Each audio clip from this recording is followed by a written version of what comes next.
Hello, and welcome back to another episode of Critical Reactions with your host, Bryan. Today we're going to finish up with the special selection, which is where one of you tell me exactly what it is I need to check out. If you have your own song you'd like to submit for special selection, you can find a link to do so in the description below. Today's comes at us from Autumn Sphere. There is no context at all, so we're going to go into this one with a lack of knowledge. However, I do recognize the name Thy Darkened Shade.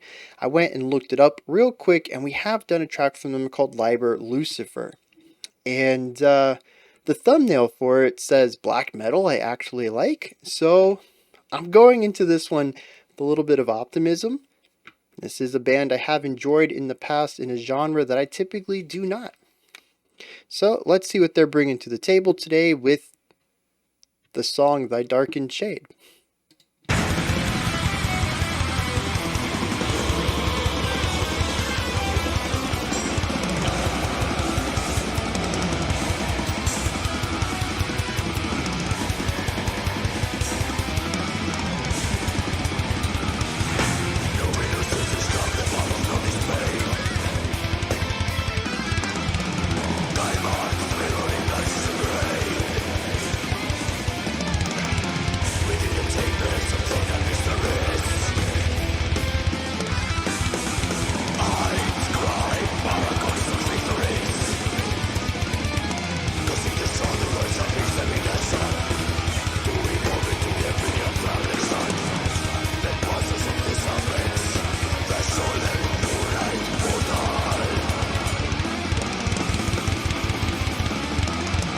It is chaotic. So much going on.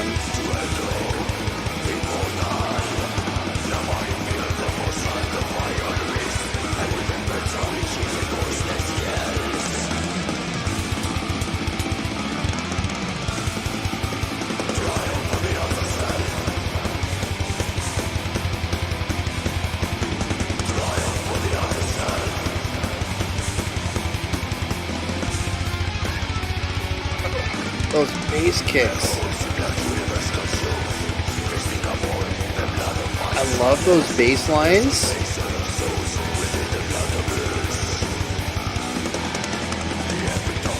The drums command so much space. They're very prominent no matter what.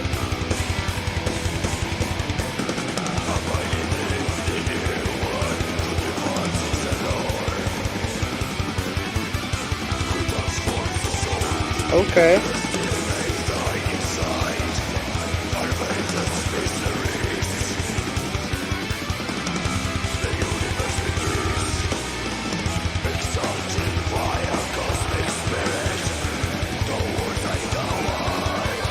This section changes meter every single or changes length every single time.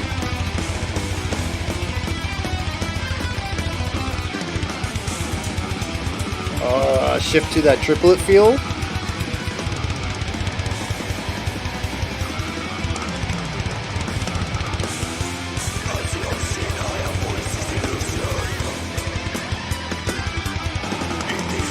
Yes.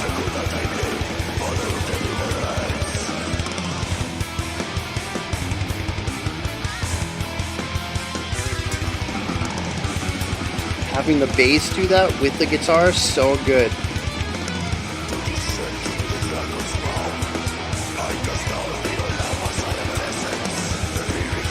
Yeah, we have the triplets within the 4/4, giving us a little bit of a counter rhythm going, or polyrhythm going on.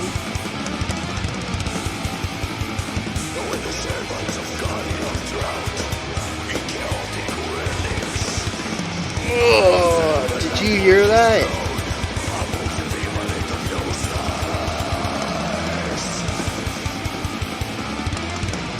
The drumming is so precise, and I mean the guitars are as well.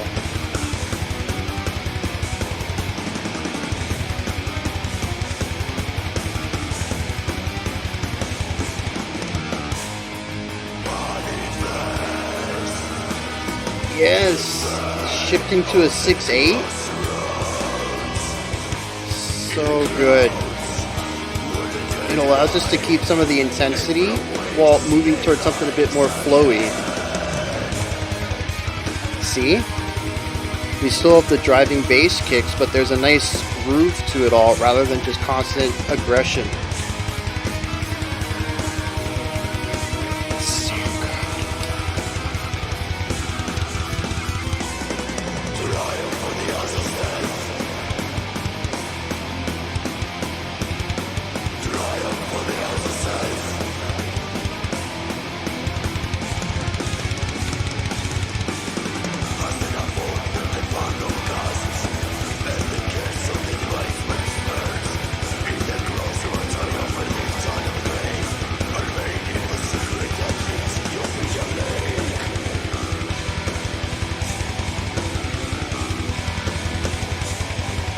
This is one of the calmest moments of the song so far.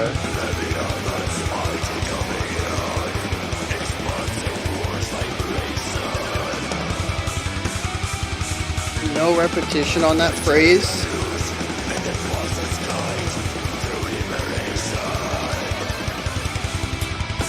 Oh, it's a larger idea.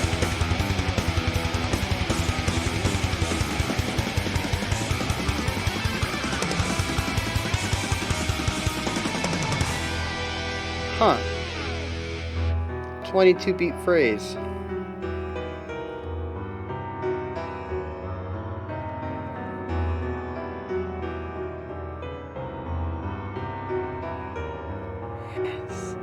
Love this chord progression. Very moody, very atmospheric.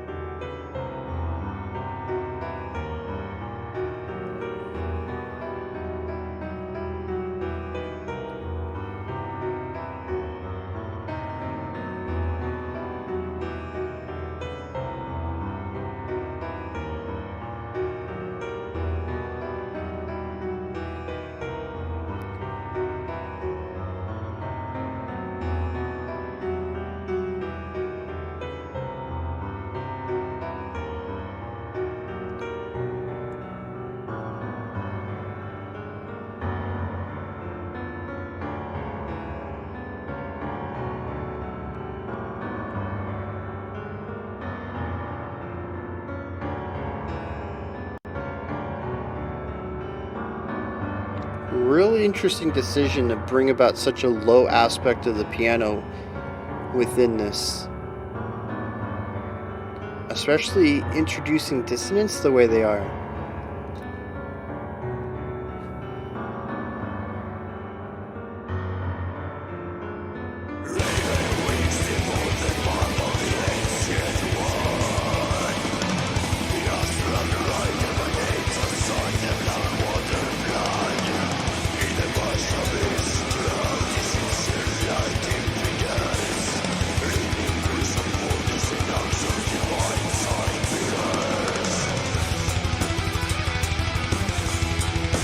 That is some clean sweeping right there.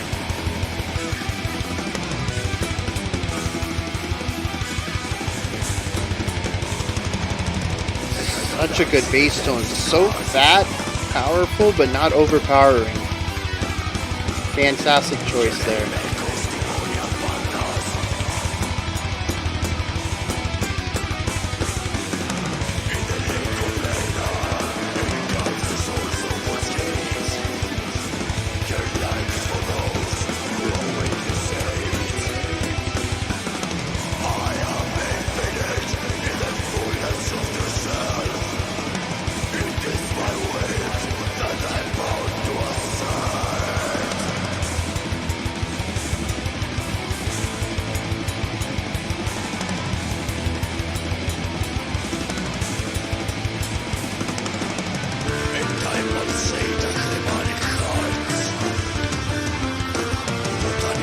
The production.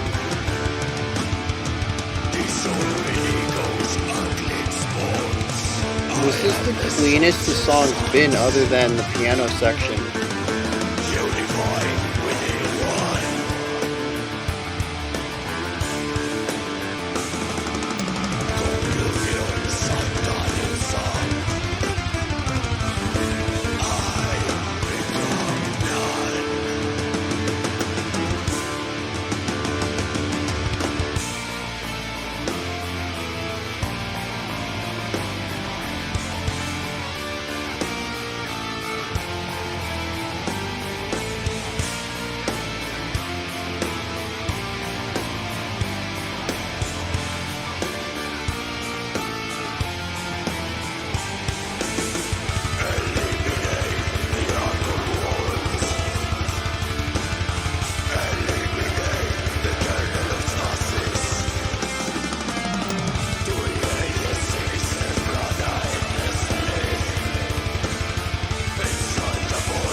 within that huge run, there were cymbal hits. I don't even want to imagine logistics into ensuring that sort of precision and speed.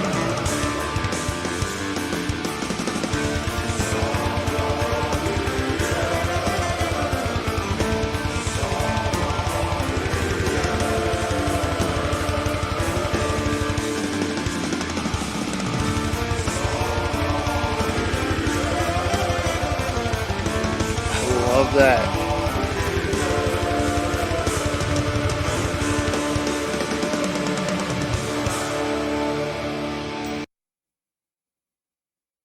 All right.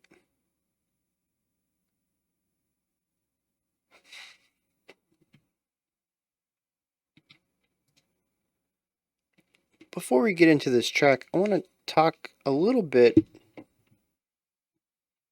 about extreme metal. So I was actually talking with someone on the Discord about tech death because I've mentioned that I enjoy tech death in the past, and some people have tried to get me into it, and everything sort of bounced off of me, except for last year's Archspire track, or Archspire album. And you know, somebody mentioned, it's interesting that you liked the Archspire album and all the other tech death just doesn't work for you. And, I was asked, is it just the jaw dropping technicality of it all? And I really had to come to terms with it. And this is one of my favorite things about interacting with the community is being forced to reevaluate my relationship to music constantly and find ways to put that into words. And it was here that I confronted the idea that I don't like tech death. I've mentioned that I have in the past. That is a misconception, I believe. I enjoy the music that Archspire makes within the tech death genre. And what I came upon, and as I will continue to say from here on out, this is just how I am today. This is something I'm learning about who I am today, and this could change in the future. It could be different in the past as well. But the thing about Archspire's recent album is that if you take away all the metaliness and you arrange the album for, I don't know, say a string quartet with a percussion section, uh, a symphonic percussion. I mean, we can go with the drum kit too, but just kind of push everything away from the core sound. We're going to go to a separate snare and a separate bass drum. And instead of toms, we're going to have a timpani, and we'll have a dedicated cymbal player and all that kind of stuff. Um, we go to a string quartet, string quintet with a auxiliary percussion section. I don't know how to arrange for the vocals in this situation, but we're just going to ignore them because they're purely rhythmic. And I think, while I do enjoy them in the context of the song, it doesn't really have a strong correlation in what I'm about to say. We strip out all the metaliness, though, and we look at just the music on the paper and we arrange it for acoustic instruments. It is still phenomenal music. The heaviness and texture that the metal brings doesn't do much for the music. It does stuff for the context, for the cool factor, for the texture and how it feels and sounds. But on paper, there's still a lot of really solid theory in there, crafting phenomenal moments. So there is a little bit of that jaw-dropping performance of just the technicality of it, but there's still some solid composition there melodically and harmonically as well that I really latch onto. And I think once again I continue to change the goal.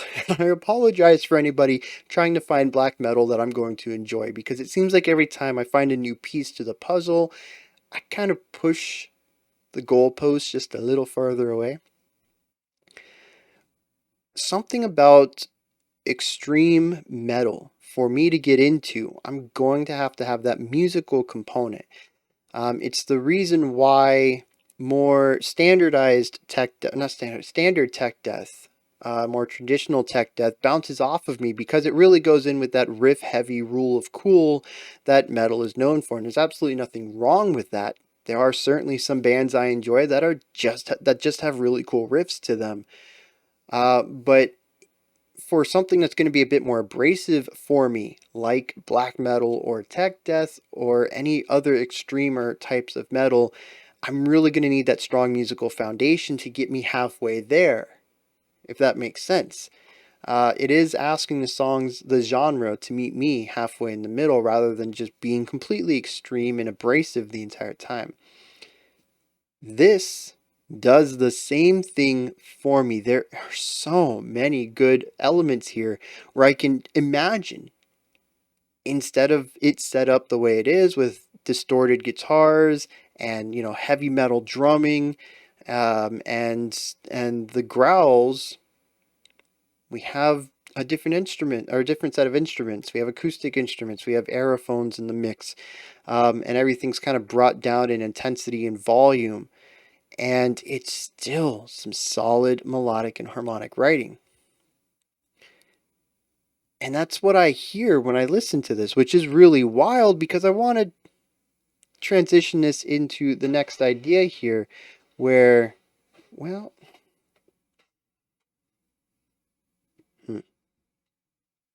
I guess I'm just going to have to cut this moment. He did not, in fact, cut this section later.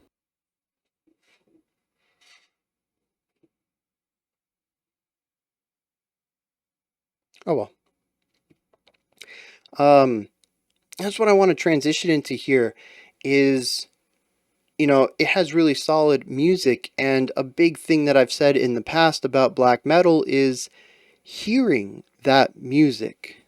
There have been some really interesting black metal projects I've heard over the past couple of years that I felt there was something deeper about the composition, but I couldn't hear it because of the production.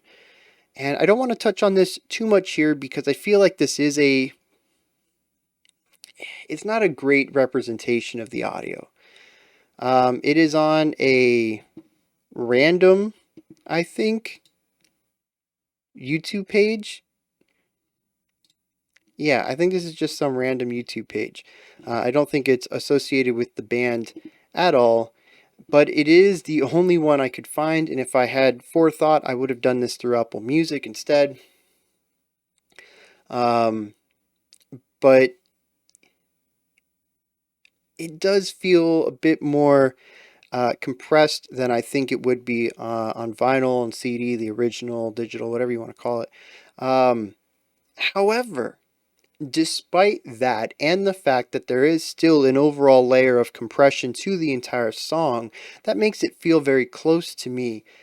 There's still a lot of distinction and clarity between the instruments.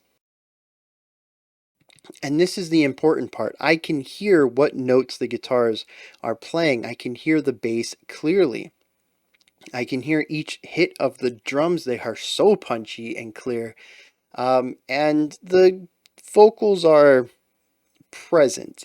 I didn't really hear many syllables, but I don't know how much of that is due to the production style they went for and how much of it is the compression of the video. But the musical components, the choir and the piano and the two guitars and the bass, I say musical, the melodic components, the ones that are providing moving melodies, harmonies, foundational ideas, everything non-rhythmic or textual, are clearly presented even in this version of the song that is probably not as strongly, or doesn't have as good, it doesn't have as high audio fidelity as the original would. They're still clearly heard. Despite that, the overall sound is still very black metal. There's still a blackened element that is put on top of this entire production. And so about 2 minutes into the track, it kind of dawned on me this probably is classified as black metal to a lot of people, but I'm hearing blackened tech death.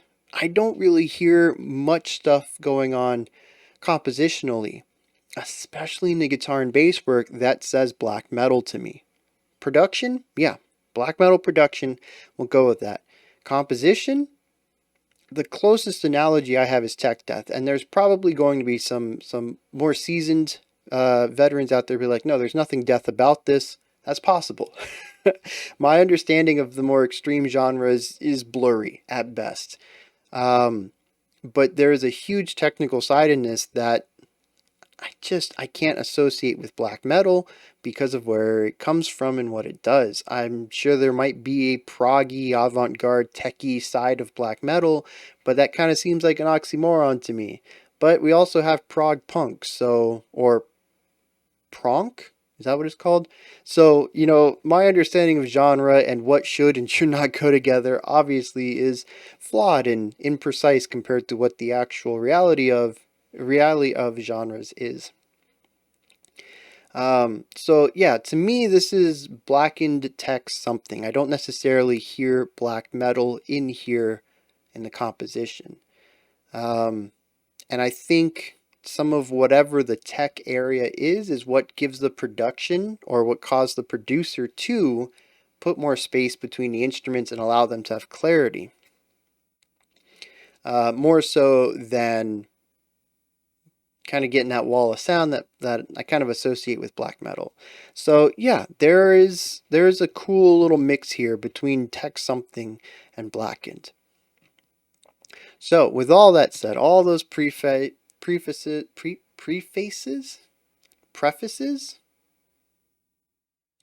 language, man.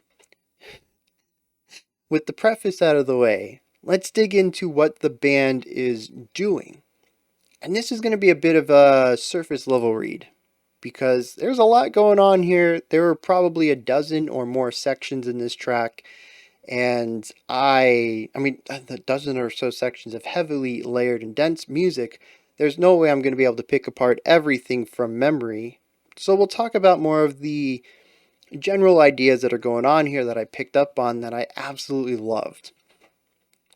First of all is melody writing. This is certainly the part that hits me most as tech death because it reminds me a lot of Archspire style of writing. Although it also reminds me a bit of A.J. Minette's writing that he's done for metal because his folk side is very different. He was the guitarist and composer for first and third Human Abstract albums, and basically did metalcore and deathcore with classical elements in either of them. And I can hear those classical ideas showing up in here as well, primarily in the complexity of the counterpoints that we hear across both of the guitars and in some of the notes chosen for the musical runs. They're not always within the primarily pentatonic mode that a lot of this is in.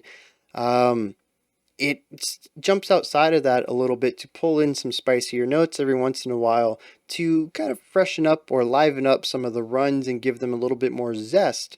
Whereas if they had stuck with the chord they were in, the mode they were in, it could have become a little stagnated over time. Not that the song had any chance of stagnation at all, given how fast and frequently it moved between ideas. But that's the reason why if you're ever listening to one of the licks, and they're like, and like one note just kind of hits your ear and you're like, ooh, that's interesting. That's what's happening there. They're kind of moving outside of the key a little bit and pulling in a quick little note to add a little bit of dissonance or extra characteristic to the run. And it just changes up the feeling of the sound or the feeling of the perceived chord. It's a really neat phenomenon that happens when you hear multiple notes played at the same time. You kind of perceive them as a whole. But when you hear a series of notes in sequence, especially in densely packed situations like this where you're getting a series of them, you'll also kind of interpret them as a chord or a key or a scale or whatever they're doing in at the time. Um, you kind of compress it down into a single sound. It's really fascinating. And the more seasoned you get at listening to music, the more it can be stretched out where you still feel that. I have a difficult time feeling out the connection between notes at medium to slower movements. It begins to feel like isolated notes to me, and I really have to keep track. Oh, this is an A, this is a B flat, this is a D flat, this is this is probably the chord they're in. But for faster stuff like this, yeah, I absolutely can feel the emotion of the chord and the characters of the chord, even though they're not playing any moment with two notes. Well, I guess technically we do have guitars going at the same time, so we do have dyads. Dyads are two note chords. But we don't ever have, really strong moments of stacked chords, 3, 4, 5, 6 notes at a time. They really lay down a chordal structure. And so the guitars achieve that by just playing a blistering amount of notes at the same time to achieve that same effect of getting this chordal bed by sheer brute force rather than actually having a guitar playing chords. Um, and then, yeah, like I said, they pull some interesting notes in every once in a while to change up the characteristics and emotional aspects of the sections, which is just, it'd be really interesting to take the two guitar lines. This has absolutely nothing to do with the song. I just think it'd be cool. You take the two guitar lines, overlay them on top of each other, cut the tempo in half to allow each note to kind of resonate a little bit, and then put like a piano or string trio underneath as a chordal bed and play the chords alongside it and hear what comes out of that. And I think that's one of the coolest things about music's at the extremes, whether it's ridiculously fast or ridiculously slow, is that if you level it out, you bring the fast stuff down, you bring the slow stuff up, and you get to feel what it's doing at a more easily understood tempo. And I think it'd be really cool just to hear what these notes are doing, what these dyads are creating, the kind of emotions that they're hitting at each step. Because the thing about dyads and triads and chords and all that stuff, note relationships have characteristics to them. Right? We've talked about this in the past. You can have something that feels a bit more tense, feels a bit less stable, feels super stable. You can even get a little bit of, depending on how you jump between notes, you can have moments of inspiration or sorrow. Like, note relationships are what build the emotional atmospheres of a track. And the more notes you have, the more complex the relationship combinations are going to be, is going to be more complex of an emotion you're going to create. Dyads are going to be super simple emotional ideas, sometimes if even, because it really depends on where your notes are moving to in succession to build it, because two notes don't always make a direct emotional connection. But anyways, when they're moving this quick, you don't really have time to take in the emotional aspect as much as just the sound. That's, I heard that note, I heard that note, I heard that note, and then we're done. We're already on the next bar or whatever. You slow it down and you get to hear and feel each dyad. That, I think, is where the strength comes from. And I think you get a stronger appreciation for what they're playing, other than just being, oh, that was fast, it sounded cool, to, oh, this is the story they're telling in this riff.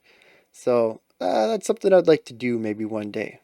Grab some tabs for one of these songs with really fast riffs like this and just slow it down and feel out what they're doing. Anyways, like I said, completely aside from this. So yeah, guitars are doing that often. Drums, just a lot of stuff. A lot of bass kicks, a lot of snare hits, beautiful tom runs, crazy stuff all around. The bass is occasionally just kind of riding out our foundation. They have a nice, round, warm tone to them. Um, I say round, warm tone a lot. I wonder if that's just like the standard rock bass sound. Probably borrowed from blues and jazz, which also tend to have rounder bass sounds. A lot of it is just going to come from the thicker strings that a bass have, they're going to be less pointed than guitar strings. But uh, I wonder. I mean, if you use a pick, it's going to be a bit more articulated than that nice roundness of it. Well, that makes me wonder if we have a finger picker here. Anyways, it is a nice tone, but it is very wide. It's very wide. It fills up so much sound in that lower end. It's also the only instrument down there, so it makes sense that it needs extra prominence there. It does feel a little muddy at times. Could be the compression of the track. However, in a few sections, we typically ride out on a pedal tone and then have a nice lick at the end that helps give it a little bit of momentum and direction and allows it to feel like it's a part of the track rather than just the foundation that everything sits upon. It is an extremely important instrument in this track, though, even with its simple role at times of just playing a single note, because without it, we kind of lose the entire bottom of the track, both pitch-wise and structurally, and it just makes everything feel very hollow. And you can't have that in a song like this, even though they are going for a bit more of a compressed production. You still need that wide bottom part. Imagine trying to build a building where you don't have, where your base is smaller than the building you're putting on it. You need a solid foundation with more width than the things you put on top of it. And that's where the bass comes in for a lot of this. And that trio right there kind of fills out a lot of our musical ideas. A lot of the sections are based on that idea right there of our bass has a little bit of movement, but a lot of foundational stuff. Our two guitars are shredding and doing wild things at all times. And our drums are really nailing down momentum. There are so many moments where the drums drive the direction forward toward the end of the track or to the end of the section or whatever. That just seems to be the drums' jobs. Even when we shift to the 6/4 section and we get that 1, 2, 3, 4, 5, 6, 1, 2, 3, 4, 5, 6. And it's a very floating, I don't want to say elegant, but smooth and wavy kind of section. We have the double bass kicks going in the background, still providing the direction, that push forward, that momentum, that ceaselessness. Um, and that's the drum's job. If a section doesn't need that drive, the drums just don't exist. That section just doesn't have drums. It's kind of, I think there is one moment where the drums kind of sit back and chill in the pocket for a little bit, but it is very short lived. It gets right back to the drums bringing the intensity and momentum again. Um, and it is a bit reductive to say this is the role that they all do, and every section feels, has these instruments in the same role. But it is, at least for this track, a cornerstone to the composition style, and that is by no means a dig on the band or anything like this. If you go to some of the best, most popular, critically acclaimed masterpieces in classical music, and I just chose classical because it tends to be where the snobbish people tend to point towards the best music. You can really look at anything that is extremely popular and widely praised. You'll find that instrumental roles are extremely common. And sometimes there is even a formula followed for role placement and decision making in that manner. So to say that most of the decisions in this song follow that format is not, like I said, it's not a dig at them at all. In fact, it shows that they have a strong understanding of what they do and what their song style demands. And they understand, exactly how to utilize their instruments in a way that is most effective for the job they're trying to, or the music they're trying to create. And like I mentioned, it isn't always within that. The drums do sit in the pocket at one time. The bass, I pointed out a couple of times, does take a bit of a lead role, and our guitars are not always shredding all the time. Um, it's just that that's the default, right? Unless they have something specific they want for this section, that's kind of where they lean into, and there's nothing wrong with having a formula. I would say. Not to say it's formulaic, but to have an idea, a basis of how to create a section. It's really helpful. It's like building something without blueprints. Or writing a story without doing your pre-write. It always helps to have the brainstorming, to have that plan going in. Um, Aside from those moments, we do have the piano solo section in the middle. And I don't know what to think of this one. Isolated in a vacuum. It's a beautiful moment. I absolutely love it. Um, really beautiful writing, strong chord progression. It is a bit loop based for a while, and then just out of nowhere, we kind of decide to go in a different progression. And it's interesting to hear how the song evolves by not really doing much. That lead melody doesn't change at all.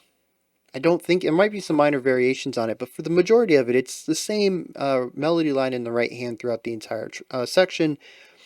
The left hand changes a little bit. We get some different chords, and then we bring in some lower notes, about an octave lower than we were previously, and they are introducing a lot of dissonance.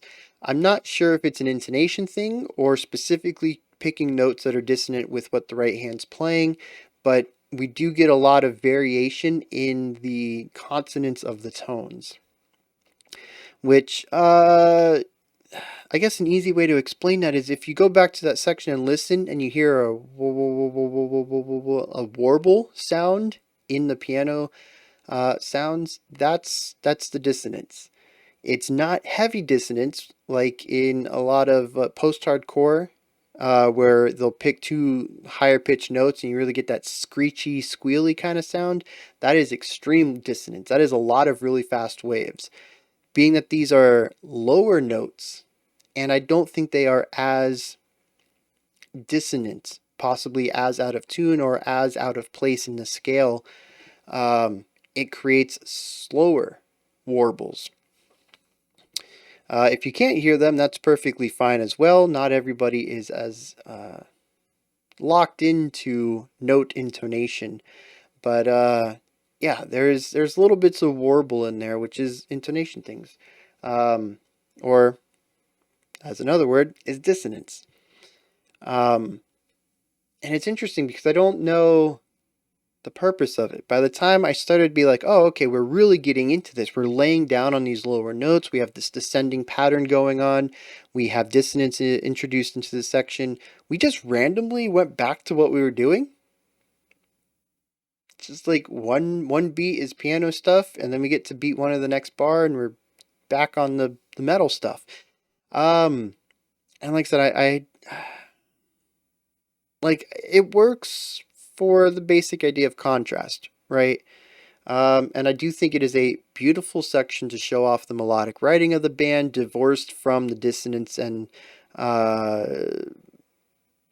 what is it? The overdrive and all the distortion. That's the D word I want. All the metaliness. We get to hear the music out of an acoustic instrument. Um, and it was a moment for me to breathe because it's a very dense track, and it was actually, it's not only just the opposite in timbre. We get away from the distortion to a clean instrument, um, but it's also volume wise, right? We went from like super loud to just a single instrument, but we also went away from layering, dual guitars and a bass, typically kind of fighting for this lead element to just a single instrument. But it's also just a bit more somber. It feels more vulnerable and isolating. So it's a really great contrasting element, but why they decided to contrast there, why they went with a piano, why they introduced the dissonance at the bottom, I got nothing. I didn't really feel the story here, which is something I've brought up before in faster tracks like this that just constantly move, is that while I'm barely hanging on to understanding what's happening musically, I am not getting a chance at all to feel out the song, to see what kind of emotional story or thematic story it's trying to tell through the music. It just feels like a bliss. It's like uh, just driving really fast. And this your peripheral vision just starts to blur. You just see the green or the blue or whatever. You can't pinpoint what's over there. You can just kind of point out the colors. Um, and that's kind of what this feels like. I have no memory of the journey other than just lots of notes. Um, so yeah, without having that context, I don't really know what the purpose of this section is, aside from just raw contrast, which, like everything I talk about, context is so important. Every tool in the composer's toolbox is useful and can be used, even if it is some of the most unpalatable writing you could come up with. You can still find a thematic reason to utilize it, but it needs to have that thematic reason. Otherwise, it just sounds like unpalatable music. And that is just taken to the extreme. This piano section is super palatable. It's very gorgeous on its own. But without understanding the story that surrounds it, I don't know why it was chosen to be here, and thus it feels out of place. We randomly moved into it, and we even harshlier, that's not a word, randomly moved out of it. Um, so like I said, when I started this section, it's a beautiful section in a vacuum on its own. I really enjoy it. I just don't understand its purpose in the larger context of the work. Maybe that's something we'll figure out when we get into the lyrics. Um, is that it? I mean, I talked about the production, wild musicianship, the musicality of everything, some chordal stuff that I picked up on, the piano section. The choir at the end was a nice I actually really liked everything about the end. Just a really nice way to send it off, other than the abrupt stop, which I'm assuming goes into the next track, because this is a 4-track EP, I think, and I kind of get the gist. All four are connected. It's just one long disc. Um, but yeah, it was a nice way to kind of bring everything together. We had some of the cleaner parts. We had the heavier parts. The drums were sitting in a pocket at this section, but occasionally bringing in some faster bass kicks, if I remember right.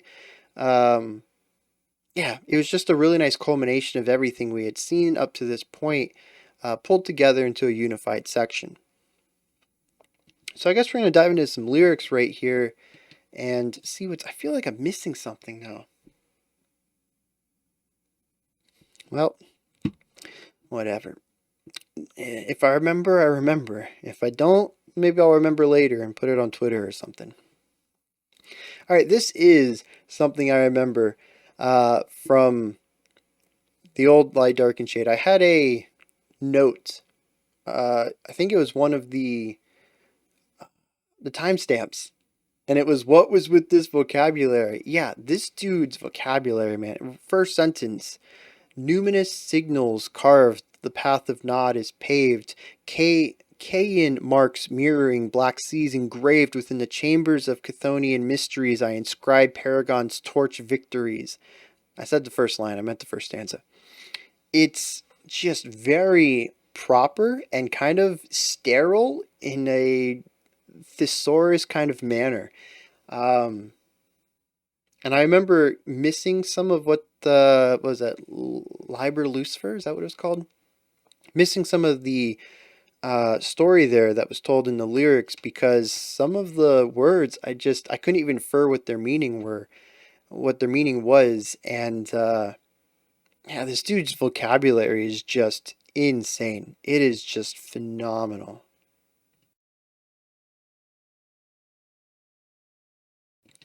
All right. Numinous signals carved, path of nod is paved, Cain's marks mirroring, black seas engraved, within the chambers of Chthonian mysteries I inscribe Paragon's torch victories. Casting the shadow wraiths amidst the midnight sun to evolve into the imperial Adremelic's sun, the passage of death's apex, thy solemn moonlight portal. gathering the hiss of my dreams to echo the immortal. Nama revealed the foresight of my onerisms. I will perpetually heed her voiceless yells. Triumph for the Azoth self.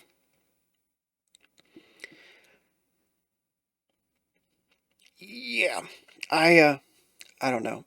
I'm kind of getting some Lovecraft vibes here. I mean, we even straight up called Chthonian Mysteries. Azoth, I believe, is one of the Elder Gods, or it's very close to one of the Elder Gods' names. I'm not super up and up on my Lovecraft. Adremelik, I don't know, but we also have other fantasy elements in here, like the Shadow Wraiths. And yeah, it feels very ritualistic, right? We have these sigils carved. We have torches. We have shadow wraiths, the midnight sun. You don't get more pagan ritual than calling out a midnight sun. The passage of death's apex, moonlight portals, the dreams to echo the immortal. This is all very ritualistic, at least in my mind. Dang, there are a lot of lyrics. The holes in black universe consume, feasting upon the blood of my chalice, the salvation of souls within the black abyss, the epitome of divine bliss. Abide in thee, the eerie one who divulges the lore, who transforms the soul within the endless deeps. All right, endless deeps, water. I don't know why I didn't connect that. That's very Cthulhuian. Wait, what was that word? Chthonian. May thine insight unveil death's mysteries, the universe B keys. Universe B, the key to universe B. Interesting. Exalting my a cosmic spirit towards the tower. Like without cosmos. Lacking a spirit that lacks the cosmos. A spirit from outside the cosmos. A cosmos. That's a... Huh. So yeah, this person is, it seems, conducting a ritual in order to have the universe be consumed. There's he put blood in a chalice. Abide in thee, who divulges the lore. So yeah, that's what it seems like to me. They're trying to call upon an elder god to devour the universe. As the all-seeing eye abolishes the illusion, it is for thee, mighty Belphegor, that I bleed, father of deliverance. To descend into the dragon's mouth, I cast down the Olam Asya non-essence. Thy fiery gaze I pray to bless those few that are awakened. And when the servants of Kali are drowned in chaotic whirlings, I assemble upon his throne amongst the firmament of no stars, manifest keeper of the crossroads and the grounds where the dead lie, and from which they rise again, triumph for the Azoth self. Yeah, this is starting to reaffirm my ideas. He's calling out for Belphegor to come and, like I said, it seems like to destroy the cosmos, to consume the universe. And they think that something's going to happen afterwards. I'm not quite certain. The servants of Kali are drowned in chaotic whirlings. I assemble upon his throne, made of no stars. So, this person thinks that when they summon this elder god, the payment or reward for bringing them to this plane will be to sit at their right hand. I don't know about anyone else. I'm not trusting an elder god to see themselves as a equal or even just slightly above a mortal. If I'm summoning an elder god, I'm expecting to die alongside everyone else. Maybe I'm just more of a realist about that, though. I don't have those delusions of grandeur. Hasten upon the phantom chasms and the cursed soil, the divine specters spurn. In the crossroads I offer thee, child of the grave, unveiling the secret that leads in the Ophidian lake. Leviathan's mighty dominion expunge the world's vibration, the tail unloose and the passage guides through liberation. I love the way these words roll together. no idea what he's talking about. But just the way that they sound and the way they roll off my tongue, and just the syllabic flow of it all sounds so good. If we could find the right person to say these words, like just a really smooth voice, I could sit there and listen to it all day. Not really ingest a single thought or a single, complete idea, but just enjoying the use of language and the way it all works. Raven wings devolve the path of the Ancient One. The astral right emanates aside the black water flood. In the vast abyss drowned insincere lights infidels. Relinquish all borders and axioms divine share bearers. The Hydra lurks in the depths of chasms. Her name echoes Typhonian phantasms. In the lake of Lerna engulf the souls towards Hades. Her light is for those who awake their shades. I am infinite in the foulness of true self. It is my word that I am bound to assert. And I pulsate a Ramanic? A Ramanic? I don't know where the emphasis is supposed to go on that. It's almost like arrhythmia, but aromanic hearts. For Tanneniver's key, dissolving ego's unclean spawns, I am the son of sons, unified within one. Communion Satanism, I become none. Thus spake Samalilith, eliminate the Archon worlds, eliminate the kernel of stasis, to inhale the sinister prana endlessly, and stand upon my Promethean throne, the ending endeavor, Zemradiel. Yeah. I wish I could dig into that a little bit more, but as usual, this is only the second time I've checked these guys out. This dude's vocabulary and topics just go a bit over my head. I get some sort of pagan ritual out of this to bring about some destroyer of worlds so that they can sit on the right hand side and help with the chaos, I guess. I don't know. I feel like there's a lot of things here relating to larger ideas that exist outside of this song. Maybe the album is interconnected and maybe it's based off of another fiction, another work of art. I don't know, but there's so many capitalized things going on in here that I can't make the connection narratively. But I am picking up on some basic ideas, and like I said, ritual seems about right. So those are my thoughts on Thy Darkened Shade, Thy Darkened Shade, from the album Abigor Nightbringer, Thy Darkened Shade Mortuus. Yeah, they named their album just the 4 tracks on it. That's big brain move right there. You know the album name, and now you know all the songs on it too. You never get it confused. Oh, was it this album or this album? Nope. If it's in the album, the name's right in the album title. This is where you guys come in. Hit me up in the comments. Let me know if you enjoyed this or not. Anything that stood out to you. Anything you'd like to correct me on or add on to what I stated. Let me know. Above the comment section is a description box. In there is a link for Linktree. It takes you to this menu right here. It has links to everything related to the channel. You can follow me on Twitter. Join the Discord. Support the channel through Patreon. Pick up some merch. You can check out the music I've been making or I've been listening to, and a bunch more. Go ahead and check it out. Above that, if you could, like, subscribe, and ring the bell. I greatly appreciate all 3 of those. All right, that wraps this one up. We'll be back tomorrow, 5 p.m. Eastern Standard Time, 9 p.m. UTC. As always, we're going to check out some more folk music and another special selection. Until next time, remember to be critical, not cynical, of the music you listen to, and have a fantastic morning, afternoon, or evening, whenever you choose to watch my videos.